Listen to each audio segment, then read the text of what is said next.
जैसे उत्तर प्रदेश में था, कोई हरकत कोई कर रहा, कोई बदमाश पकड़ेगा तो कुछ न कुछ योगी जी उसका रिजल्ट दे देते थे जल्दी। तो ऐसे ही हम क्या लगा रहे हैं कि भारत सरकार भी इस तरह का कोई कैडा फैसला ले ले। जैसे उत्तर प्रदेश में था, कोई हरकत कोई कर रहा, कोई बदमाश पकड़ेगा तो कुछ न कुछ योगी जी उसका रिजल्ट दे देते थे जल्दी। तो ऐसे ही हम क्या लगा रहे हैं कि भारत सरकार भी इस तरह का कोई कैडा फैसला ले ले। तो सुन लिया क्या कह रहे हैं भारतीय किसान यूनियन के प्रवक्ता राकेश टिकैत। राकेश टिकैत वैसे तो पहलगाम अटैक पर बात कर रहे थे, लेकिन अचानक ही बीच में योगी योगी करने लगे। अब आप सोच रहे होंगे कि आखिर ऐसा क्या हो गया कि राकेश टिकैत योगी आदित्यनाथ के अचानक मुरीद हो गए। तो भैया हुआ ये कि भारतीय किसान यूनियन के राष्ट्रीय प्रवक्ता और हर मुद्दे पर बयान विशेषज्ञ राकेश टिकैत जी सामाजिक संस्था प्रयत्न के एक श्रद्धांजलि सभा में मुजफ्फरनगर पहुंचे थे। वहां मीडिया से बात करते हुए टिकैत जी ने सबसे पहले क्लियर किया कि घटना वाले दिन वो लेह लद्दाख में थे।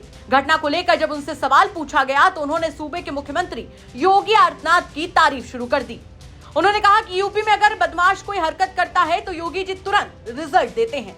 हमें उम्मीद है कि केंद्र सरकार भी कुछ ऐसा करेगी। यानी टिकैत जी अब बयान के साथ साथ सरकारी परफॉर्मेंस रिपोर्ट कार्ड भी बांटने लगे हैं।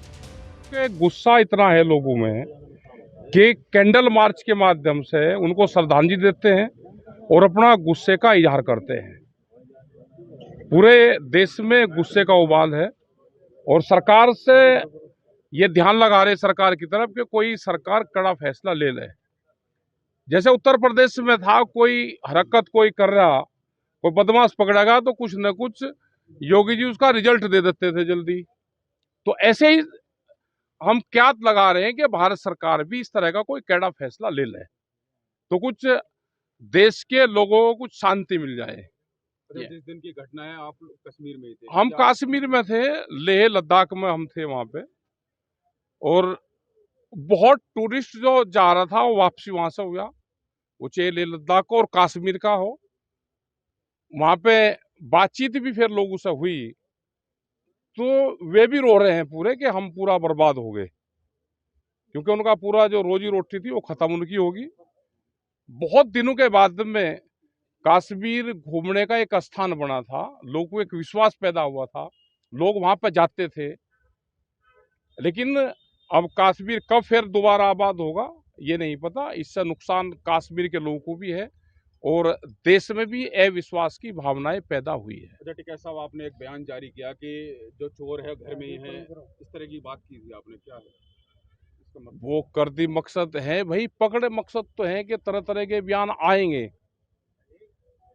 तरह तरह के बहुत बयान आएंगे जो प्रेस के लोग बूझ रहे हैं। प्रेस के लोग भी इसमें कबड़ी खबर ढूंढ रहे हैं। नहीं, तो तलाश कर रहे हैं। कहा है कि पानी, हमने ये कहा है कि उस पर दे दिया हमने अपना बयान। क्या घाघर उसका पानी भी रोका जाएगा? बहुत पानी बाढ़ का पानी है, वो ने दे दिया। जहां पानी रोकने का सवाल है, हमारे ट्रैक्टर तैयार है, मिट्टी भरकर ले जाने को तैयार है। आप जहां कहोगे वहां चलने को तैयार है।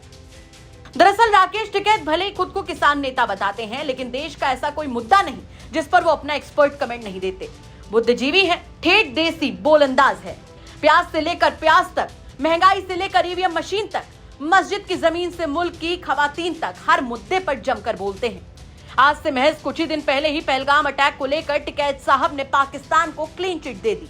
उन्होंने ये कहते हुए विवाद खड़ा कर दिया कि इस हमले को लेकर पाकिस्तान की भूमिका से पहले जांच की जानी चाहिए कि आखिर इस नरसंहार से किसे फायदा हो रहा है।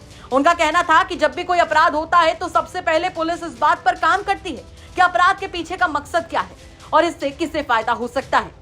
राकेश टिकैत ने सीधे तौर पर यह सवाल उठाया कि क्या पाकिस्तान को दोषी ठहराना सही होगा या इस सवाल का उत्तर कहीं और छिपा है।